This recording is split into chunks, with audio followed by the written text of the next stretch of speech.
Kuna watu wanadhani kwamba hilo tukio ni la uongo, lakini hilo tukio ni real. Hilo ni real kabisa. Huyo jamaa alikuwa anapita hapo na gari yake, akakuta huyo mtoto anakimbizwa na mbwa akamkamata, akawa anamng'ata. Jamaa kwa ujasiri wake akaamua kushuka kwenye gari na kumkemea huyo mbwa na kuondoka. Sasa kilichotokea, baada ya jamaa kupakia hiyo video kwenye mtandao wa Instagram na mitandao mingine, watu wakapata shauku.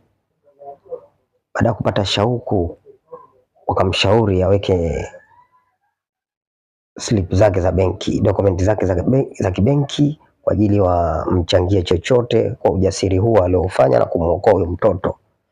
Je, swali, kama ni wewe ungeweza?